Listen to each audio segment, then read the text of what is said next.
Okay, so this is the first of a couple of talks that I'll be giving for C4 organization. I'm very pleased to be able to offer this talk and share my experiences and knowledge of resilience and how to deal with the current crisis. I've been connected with C4 for many years, presenting at their West Coast Symposium. In fact, I have a panel on marijuana that got postponed, obviously, but I'm looking forward to doing it for them when we're able to. I think right now the date that was set is the beginning of December. So my talk today is about how you as professionals can be resilient and manage the stress of this particular crisis. What I hope to accomplish during our talk today is help you understand the relationship between stress, emotions, autonomic dysregulation, and cognitive functioning, as well as the relationship between stress and physical symptoms, and how the coronavirus situation, the current crisis, actually ramps up these relationships and further straining our ability to cope. I will give you what I call the path. It's a model of resilience and how to use these tools to deal with today's current crisis, and for you to be able to identify this model that can mitigate the effects of this crisis, as well as other stressful situations. And by the way, we will have an opportunity at the end for questions and answers.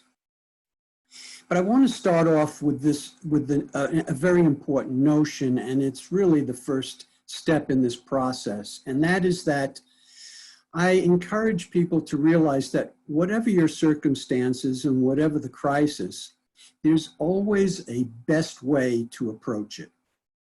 And what you see here is a book that I published a few years ago called The Path, which actually lays out a path or the steps that can be taken to become more resilient.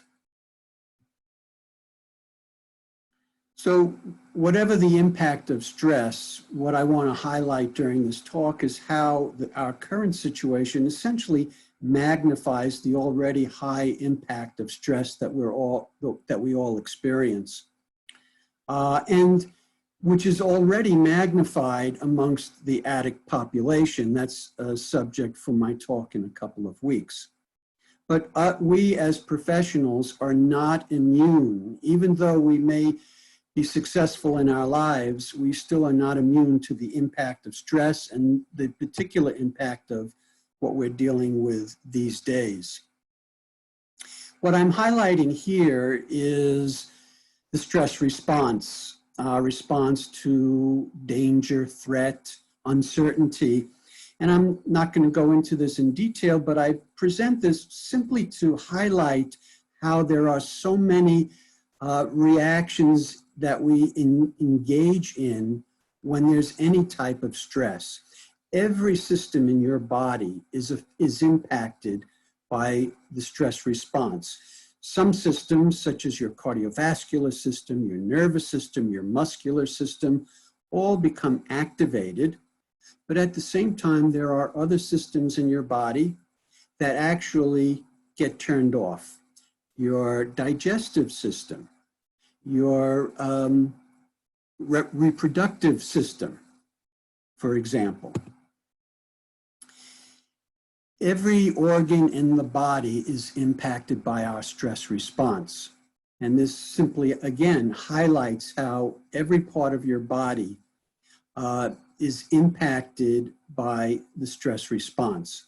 And the one thing I want to highlight here is that the immune system tends to become dysregulated with ongoing stress, which may sound counterintuitive because we need, particularly with this kind of threat, a viral threat, we need our immune system to be functioning at its best.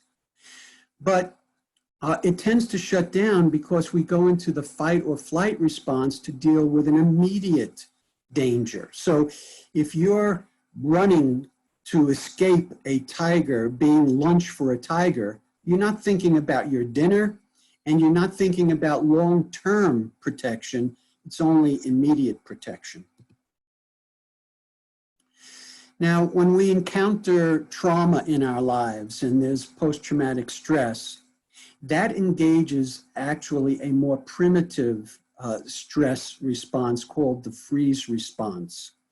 It's a reptilian response, as I said, a more primitive response. It's an immobilization defense that occurs when there's no escape and imminent danger. And therefore, this actually is something that can get triggered during our current crisis. But for people who have had trauma and PTSD in the past, it has a couple of consequences. One is that it tends to trigger learned helplessness. In these situations, you don't have the opportunity for escape, and it can engage this notion of learned helplessness, and that can carry over into later life. The other response is what's referred to as neuroception, a term coined by Stephen Porges, who has basically laid out this notion of polyvagal involvement or the freeze response. And this is very important because neuroception is a sensitization of your nervous system so that your nervous system becomes an early warning radar system looking out for danger. But it can pick up danger that doesn't exist. It can pick up some stimuli that may have some relationship to real dangerous stimuli, but the one that's happening in the moment may have no dangerous consequences. But your nervous system, because it's sensitized, will start a stress reaction outside of your awareness. What then happens is you notice your body going into the stress response and you automatically assume there's real danger because you trust your body's response. So now you start looking around, where's the danger? What's the danger? With the assumption that there really is a danger. And so you will activate your body, your nervous system, even though there's no real danger. I like to present this slide which shows the typical cell in our body. And our cells can go into two basic functions, even though they're very complicated. But they are always making a choice between growth and healing or protection and defense. So if you put a bunch of these cells in a petri dish with some nutrients so that they survive, and you drop a little bit of some toxin, what happens is all of these cells will close their membranes, close themselves off from the outside world to protect from the toxin coming in, which is important and helpful in the short term for the cell to survive. But if that cell maintains that condition of closing itself off, over time the cell will die because it's not allowing nutrients in and it's not engaging in the more growth and healing functions of the cell. This is actually true for us as organisms and individuals. We have the same two choices. So when there's danger, we will tend to go into defend and protect, and we will have less access to growth and healing. And this is a very important distinction I want to make here. So we're all challenged because of the imbalance between the amount and kinds of stimuli that trigger the stress response versus those that trigger the opposite, which is the parasympathetic recovery response. There are two branches to your nervous system. There's the sympathetic that activates to danger, to the stress response, and parasympathetic that we engage in for recovery. Think about it in your own lives. Think about how many stimuli in your day will trigger uncertainty, threat, danger, activating your nervous system. But how many stimuli do you have in your day, your typical day, that will trigger the opposite, trigger recovery, trigger safety? Very few, if any. In addition, there's an evolutionary defense bias. We don't take chances with survival, and so the stress response is dominant. And then, of course, there are many psychological factors that exacerbate this imbalance. The need to be liked, the need to be perfect, difficulty saying no, the fear of rejection, as well as negative expectations due to your childhood history. So what is dangerous, a threat, or uncertain? Our hunter-gatherer ancestors, it was very simple. It was life-threatening.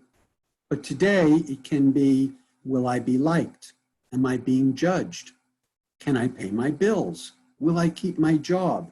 Is my friend mad at me? Will I get the latest version of the iPhone? And now we add to all of this, will I get the coronavirus?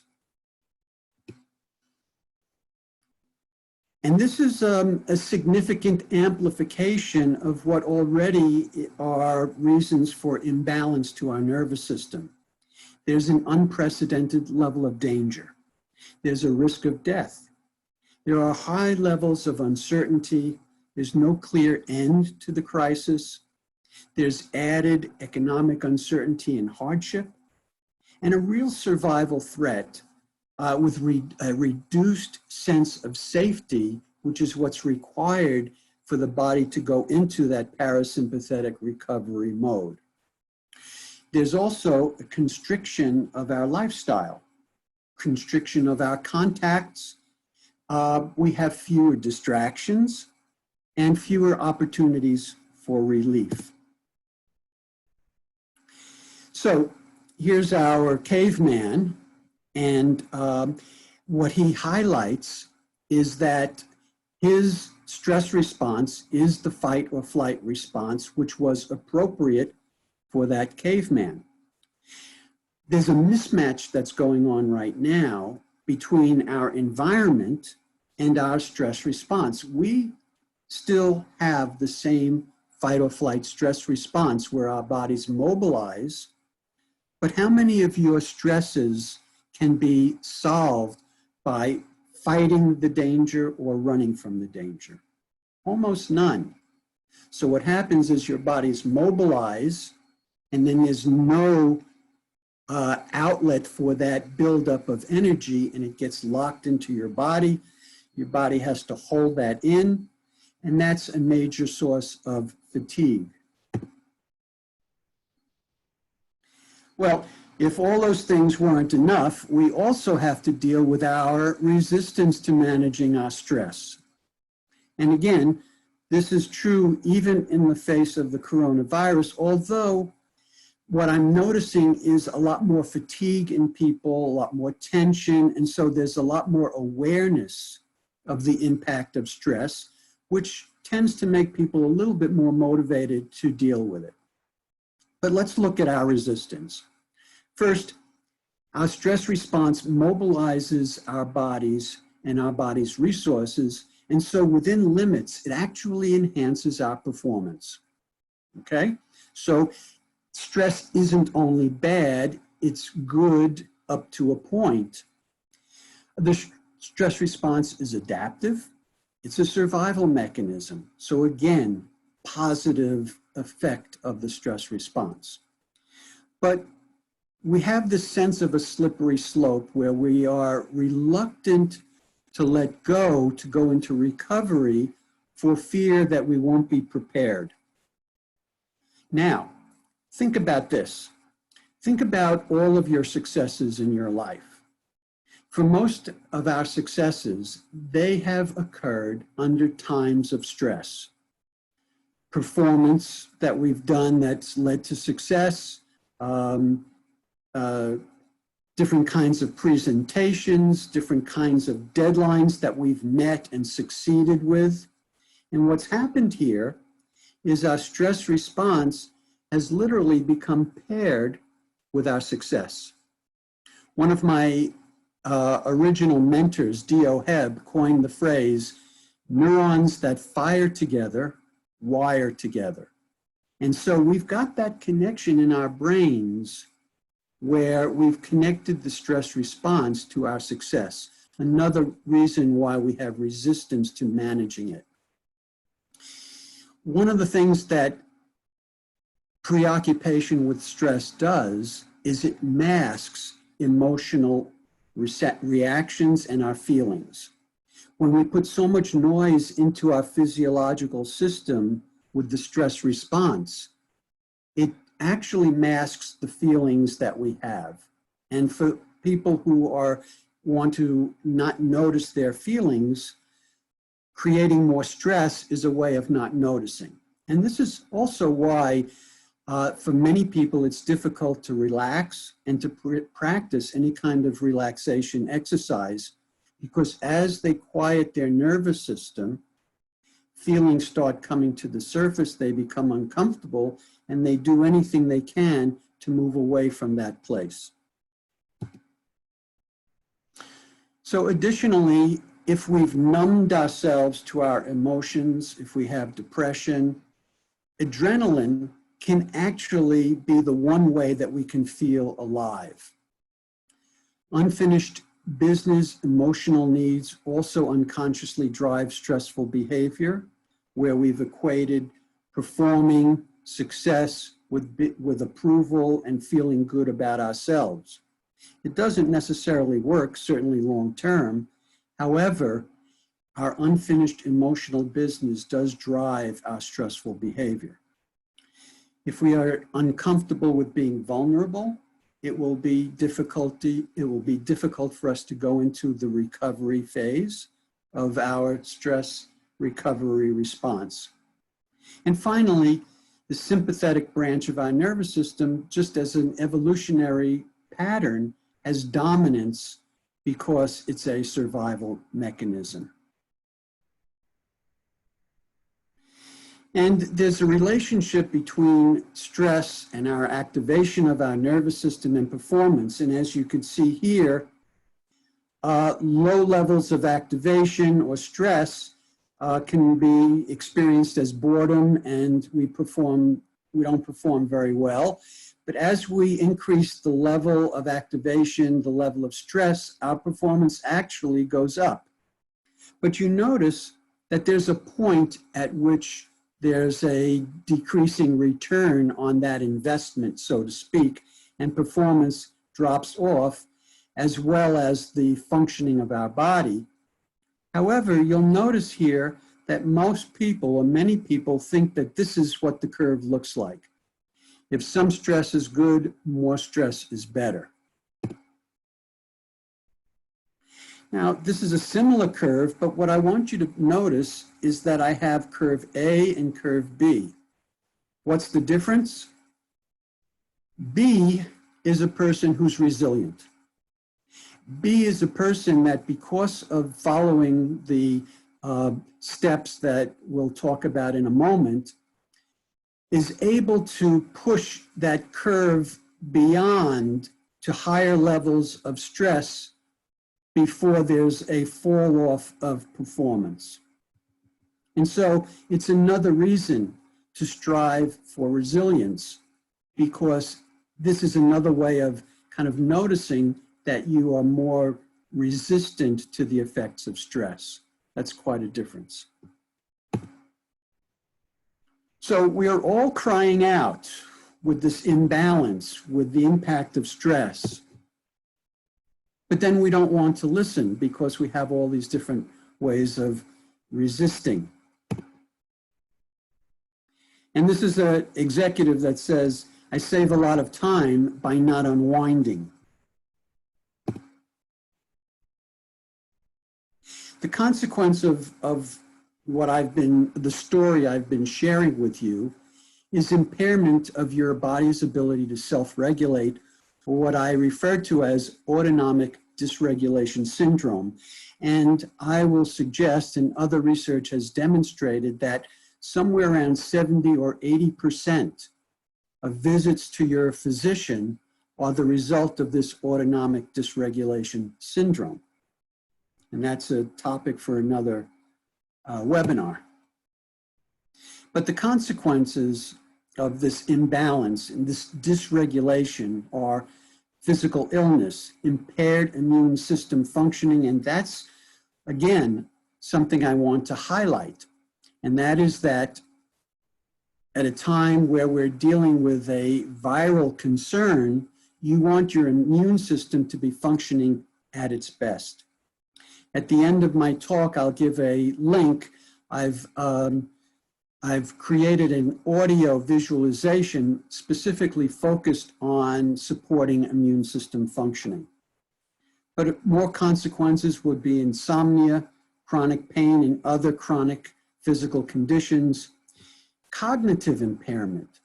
So one of the consequences of this imbalance is that our brains tend to shift from the higher, more evolutionarily recent parts of the brain, your cortex and prefrontal cortex of primates, to lower centers of the brain that are engaged in survival, the more primitive reptilian part of the brain that's focused on survival.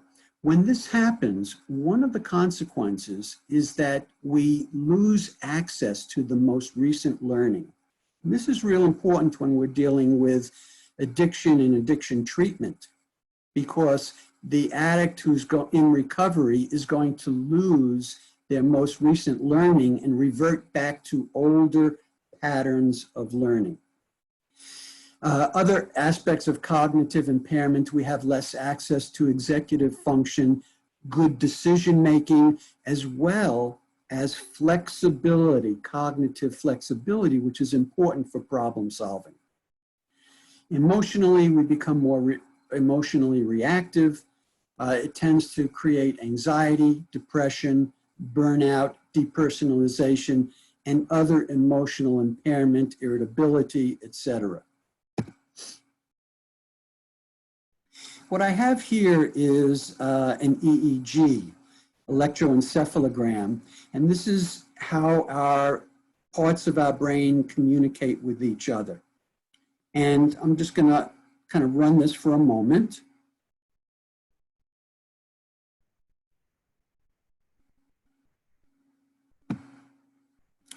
And this is the raw EEG, and it's made up of brain waves of different frequencies, some that are relatively slow. Here's a slow wave, and riding on top of the slow wave are faster brain waves.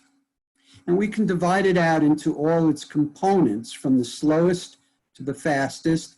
And here we have it as well, slowest to fastest, but also with a time dimension. So we can see the peaks over here and over here. And this is a brain of somebody who's very, very stressed and has some physical symptoms as a result. And what we notice from this brain, and it's a pattern that's common with addiction as well and trauma, and that's that there's excessive slow wave activity, which is common, for example, as well with attention deficit disorder and causes us to have difficulty focusing. But at the same time, there's excessive high frequency activity out here, which is associated with tension, worry, OCD, and other cognitive deficits of that nature. And so excessive stress leaves us prone to EEG and brain imbalance as well. So resilience is the optimal management of both psychic and physical energy. It means optimal functioning, optimal adaptability, ability to learn and take in new information, optimal regeneration and neurogenesis, We know that our brains are capable of birthing new brain cells throughout our lives, even into old age. And stress impairs the brain's ability for neurogenesis as well as neuroplasticity. Resilience creates the opposite, improvement in the ability to birth new nerve cells. The ability to relax and to recover baseline, or as I refer to all of this as optimal self-regulation.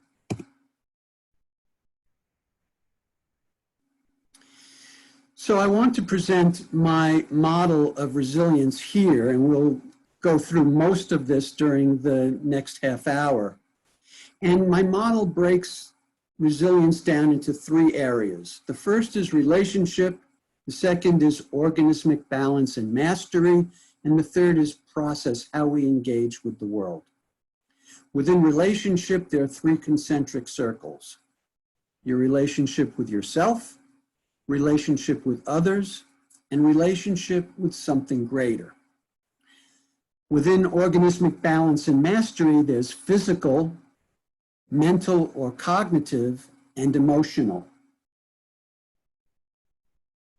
And finally, within process, there's presence, and there's two directions to presence. There's how you're paying attention and aware of what's going on in the world around you. So that's what's coming in. But there's also your presence, how you project your energy out into the world. Flexibility, and then finally power, which I define as the ability to get things done. So let's go into this a little bit more detail. Now, I believe you have all received my resilience assessment booklet, which contains a 40-item questionnaire that you can take, self-score, and that gives you your profile along these 9 dimensions that I just described to you. So you can use this to identify your areas of strength and your areas needing further development. So I encourage you to take a close look at that, look at your scores, and see where you need to be kind of developing your abilities a little bit more. So again, I want to highlight that the cognitive approach for us is to realize that even though we're in some very difficult times, there is a best way to deal with this situation. By taking this cognitive framework, this positive cognitive framework, it puts you more in control of your life. It helps you to be more proactive instead of reactive. And this, in and of itself, helps you deal better with stress. By defining the path and what it takes to be on the path, this helps avoid a sense of overwhelm. So this is part of the notion of me establishing the path. We can very easily feel overwhelmed by all we think we need to do to be resilient. And while that might be true, the path helps you do it on a step-by-step basis. The path helps you define what it means to be on the path so that if you're there, you can breathe a sigh of relief. No, I don't have to also look at this or look at this at this moment, because I am doing some things, taking some steps to help me be on the path, and that's the best I can do. It gives you a sense of relief that what you're doing is good enough. And that in and of itself helps contribute to a sense of relief and recovery. Helplessness, which is the opposite, is actually a risk factor for negative stress. So there's power in knowing that you have and that there is a best way. So what we're doing here is we are essentially transforming distress into eustress, a term referring to positive stress. So let's start with a framework, mental balance and mastery, a cognitive framework. I'd like you to approach today's situation in the world and in your life that it's a chapter in your life's journey, and it's a life's journey of self-discovery and growth.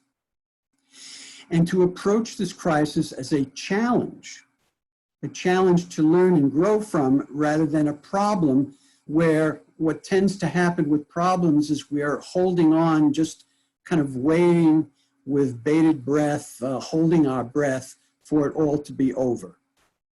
Okay, this again accentuates our stress response. So we want to be proactive. We want to decide that we're going to embrace this challenge. And part of that is you want to get the best information. If you're going to use today's situation, you want to make sure you're using the right information, and therefore you want to avoid rumors and biased opinions. Be very careful and selective in where you get your information from. One of the things I found is very important now that most of us are working from home, is that we are unmoored from our typical daily structure. And therefore, we have to consciously create our own structure.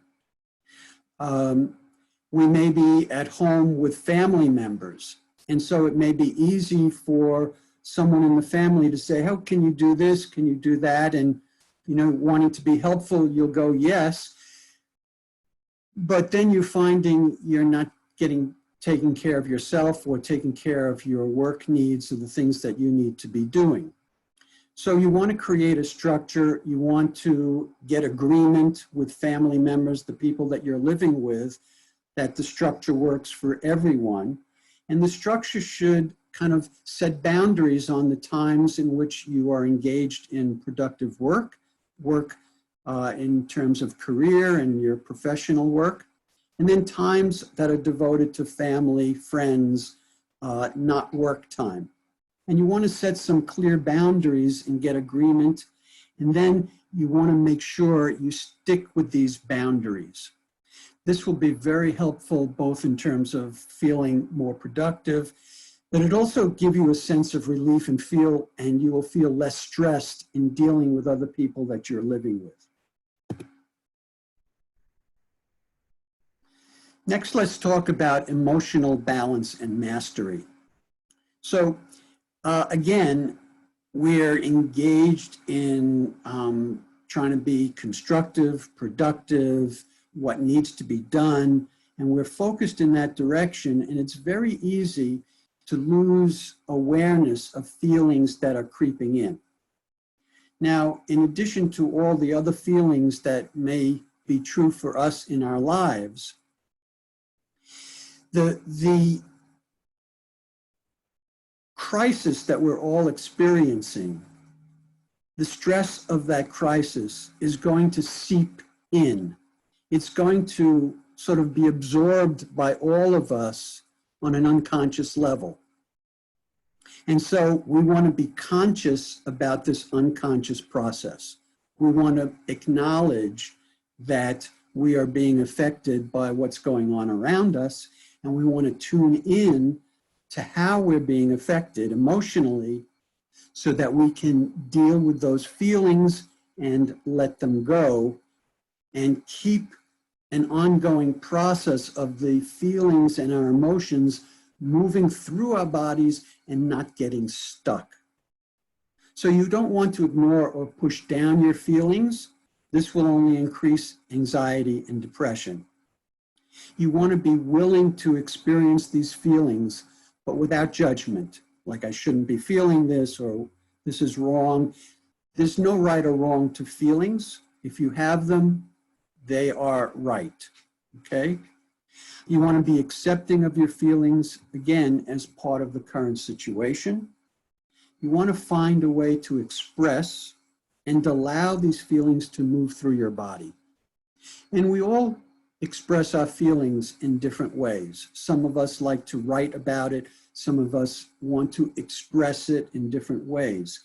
And there's the feelings of sadness, the feelings of loss, the feelings of hurt, and the feelings of anger. Now, anger is an interesting thing because who are we angry at? This coronavirus? How do we get angry at a virus?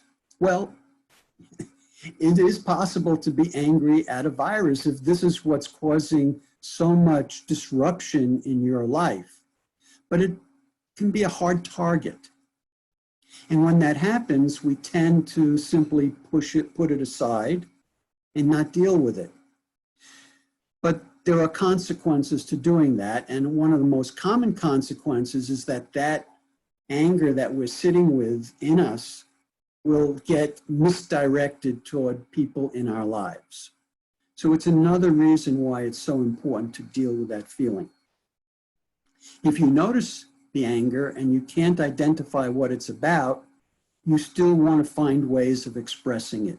You write about it, bang on a pillow, you yell and scream, but you want to get all of your feelings out. Give yourself sufficient time to do that. And then once you spend some time doing that, you want to make the decision to switch to something more positive in your life and let go. And this may be something that you do multiple times throughout the day in order to be current with your feelings, not storing, holding in feelings that will then come out inappropriately. And by the way, when you hold in feelings, we're not able to simply do this up here.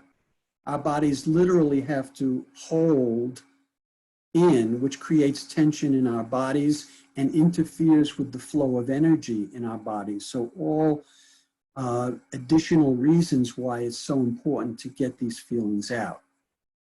Now, we're talking about this in the context of the coronavirus, but these are also more generalized principles of noticing feelings that haven't been dealt with and working through them in this way that I just described.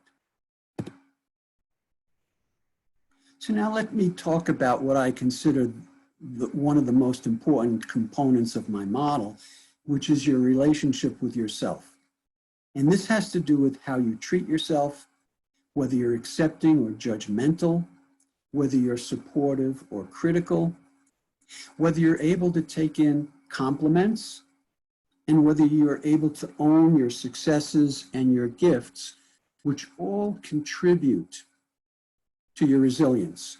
The more you are able to own your successes and your gifts, the more you increase your capacity, so to speak. And that helps you be able to handle more stress in your life.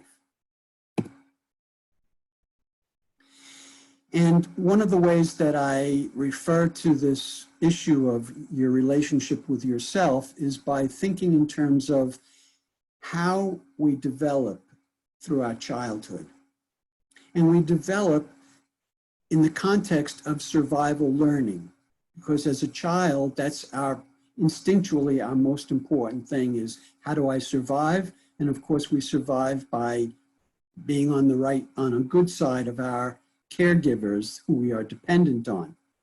And through this interaction, we learn about the world and about ourselves, but we don't necessarily learn accurate, correct lessons because we are adapting to that childhood environment, what I refer to as our primitive Gestalt pattern. So that what feels right is based on those childhood experiences, and then we try and adhere to that. But it's important to realize that however we treat ourselves, however we think about ourselves, all of these lessons are part of our conditioning and not in our DNA. And therefore, it's possible to unlearn all of these things that we've learned. The goal is to recognize that the voice we hear 24/7 is the spokesperson of that primitive Gestalt pattern, and therefore may not be accurate at all. And what we want to do is identify what a healthy internal parent would sound like, how that healthy internal parent would talk to us. And so these are the guide points of how a healthy internal parent would speak to us. And this is how we want to learn to treat ourselves: with love, with acceptance, compassion, support, valuing ourselves, appreciating ourselves, with good self-care. So it's incumbent on all of you to, number one, start noticing how inappropriate your existing voice might be. For example, it may be too critical, too judgmental. It may be too hard on you. You may find that it's hard for you to let go of mistakes because of your existing internal parent. And so all of us, there's something off with our existing internal parent. No one had an ideal childhood. And we want to begin identifying and finding that healthy internal parent or voice inside of ourselves. For some of you, it may be easy to identify. For others, it may be this weak, teeny tiny voice that then needs to be highlighted and nurtured. Okay? And one way of doing this is when you're having some internal struggle, is to literally have a dialogue, what I refer to as a Gestalt dialogue, by putting your two chairs next to each other and switching chairs as you switch from the critical, judgmental voice over to the healthy voice. And I have people do this because if our critical voice is so dominant, it's hard to really listen to the other voice. And so by separating the two voices out, it gives you an opportunity, perhaps for the first time, to start hearing the healthy voice. One of my rules, which I call the 11th commandment, is it's never okay to put yourself down. You want to own and accept your successes and positive feedback. Now, many of you may be familiar with John Gottman, who does a lot of couples work. And one of the things he found was that with healthy couples, he found that the ratio of healthy, positive interactions to negative was about 20-1. And that when that ratio got down to about 5-1 positive to negative, that relationship was in trouble. And so I would like to suggest that all of you start noticing how you talk to yourself, and that you come up with what your Gottman ratio is. Is it close to the 20-1? Or is it closer to the 5-1? Or perhaps for some of you, it may be 1-5. So start noticing, because part of being resilient is being more loving and accepting of yourself. Keys. Your relationship with others. These relationships offer opportunity for emotional nourishment, the antidote to stress. So make sure to set appropriate boundaries with people and to be able to say no so that you can feel safe in relationships and not have to feel on guard. Be willing to ask and to give support. You want to be able to discriminate between healthy and toxic relationships. And you always want to be working to remove and eliminate any kind of unfinished business between you and your close relationships. Again, pay attention to the Gottman ratio with people that you're close with. You want to limit contact with critical or negative people, which is sometimes difficult to do. But when it's difficult, you want to make sure you don't take in any of those critical messages. In this time in which people are feeling more anxiety, you want to make sure that you're not hijacked by the feelings of others, that you don't automatically fall into that pattern that someone else might be in. Make sure you're determining your emotional state. Seek out supportive and positive people. Don't take people that are close to you for granted. And this could be easily done when you're living in such close quarters right now. Make it your business to appreciate the people that you are close with and let them know that you appreciate them. This positive emotional response actually helps you on a physiological level, as I will note in a moment. Make a list of all the people that you're close to and one by one, reach out to them, not just to check in about the current situation, but to share more deeper feelings of love and respect. So I point this out because this shows the relationship between your emotions and your physiological state. So when you go into a positive, loving place of gratitude, your heart rate pattern goes into what's called coherence, and we could see this here with appreciation. And essentially, in this pattern, as you breathe in, your heart rate speeds up. As you breathe out, your heart rate slows down. And you can see this beautiful symmetrical pattern that comes when we are in positive emotional states. However, look what happens when we're in frustration or anger. We get into a more chaotic state.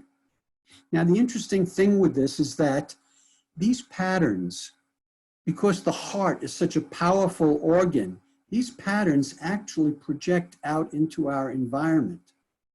And if we're close enough to another person, we can actually pick out that heart rate pattern in the other person's brain waves. So we can understand this notion of presence and why some people we could feel one way toward and others are different based on their emotional state. Many of you may be familiar with Miguel Ruiz and his 4 agreements. So you want to be impeccable with your word with others. Don't take anything personal. Don't make assumptions because you don't really know what's going on in somebody else.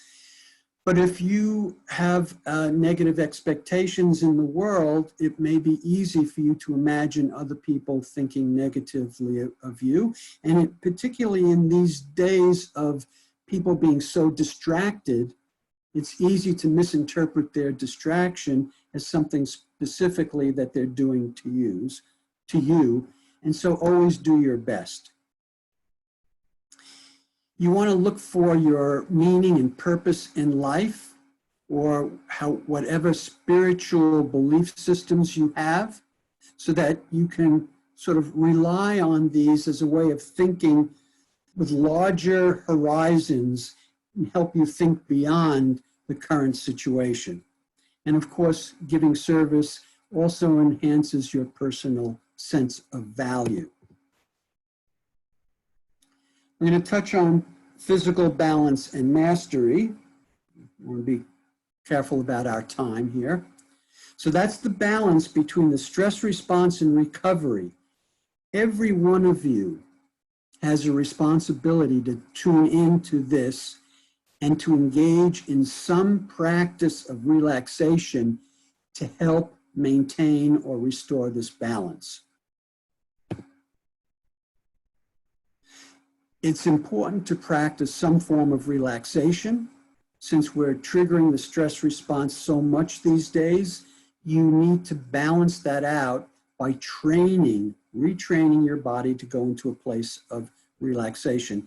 If you go to my website, drstephensideroff.com, I have a free relaxation exercise that you can download.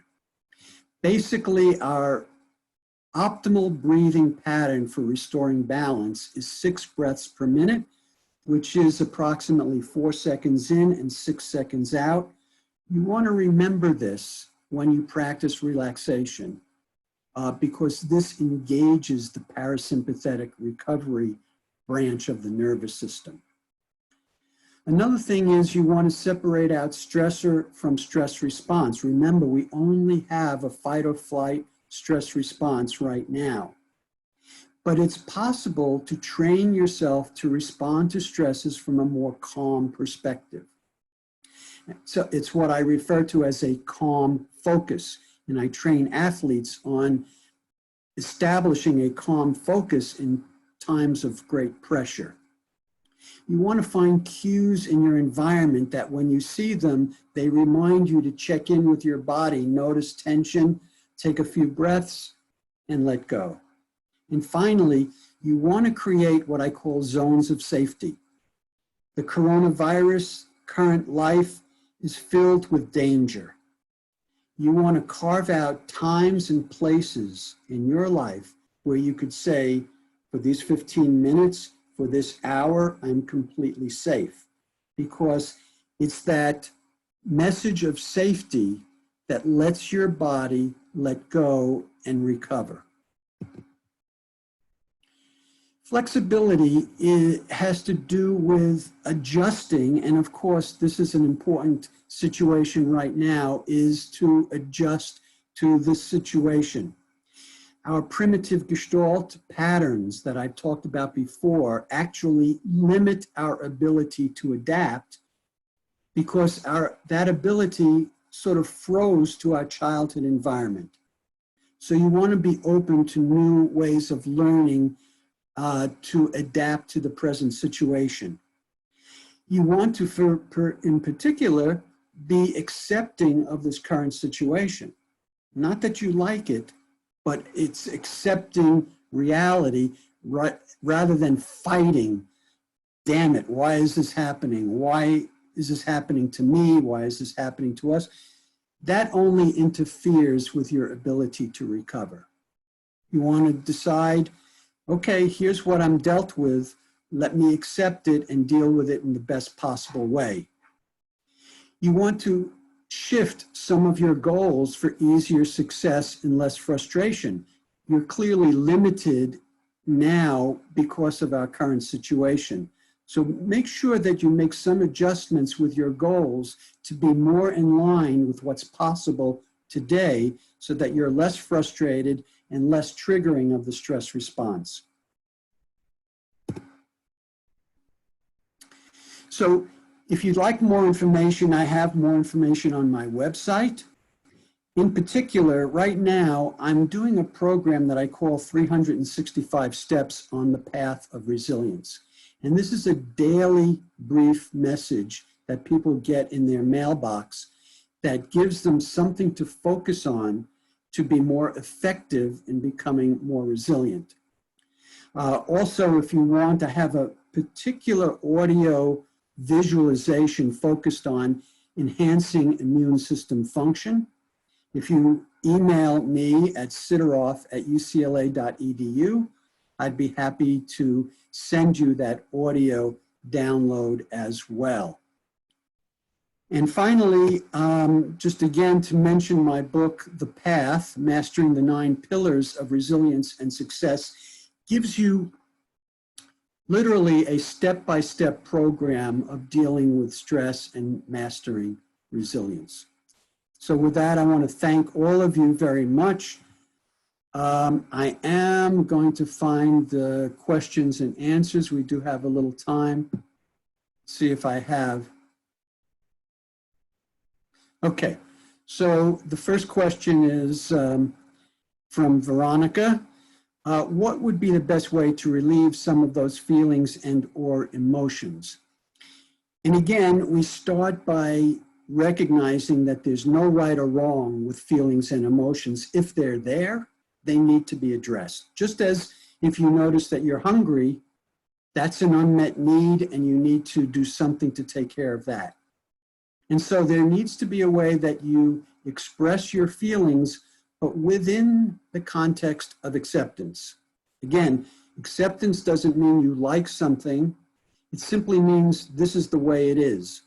Because if you express feelings, but you're not accepting the very thing that you're upset about, it will keep regenerating those feelings.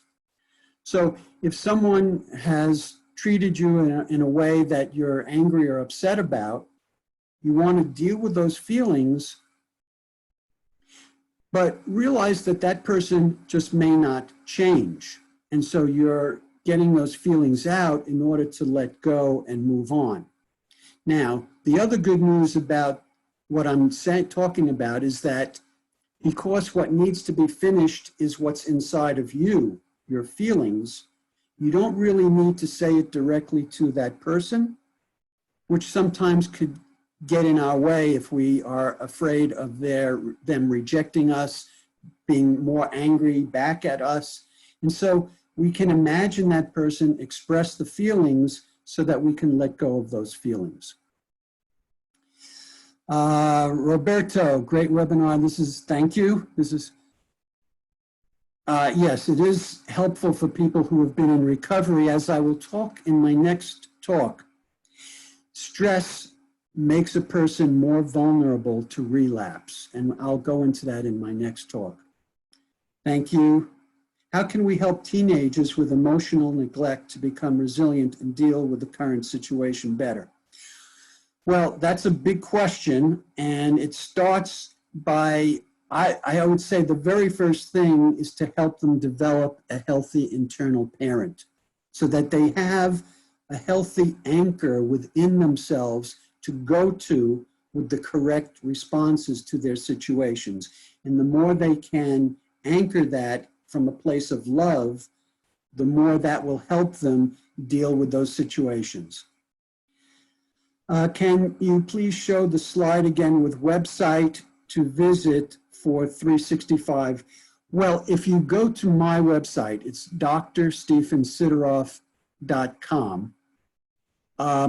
I have a slider at the top, and one of those sliders says 365 steps on the path. When it comes to that slide, you click on it and you can sign up. You can also sign up for my mailing list on my website as well. Okay. I am working with healthcare professionals, mostly nurses, who are so constantly working with shifting mandates of safety, they cannot manage their free-floating anger. What can help them best to deal with this? Yeah. So again, remember, there's always a best way, and that's what you want to keep in mind. So still, they have free-floating anger. That's still a mobilization of the energy of the body. They still need to get that out with the awareness that they may not change the outside circumstance, but they still need to take care of what's inside their bodies. So that's where I talk about separating out the problem from how you deal with the problem. The problem you may not be able to deal with, or may be something that takes a long time to resolve, but you can still deal with how your body responds to the problem. That is very empowering. The presentation, yes, it will be available shortly to listen to later, yes. And so the webinar will be available for review later on.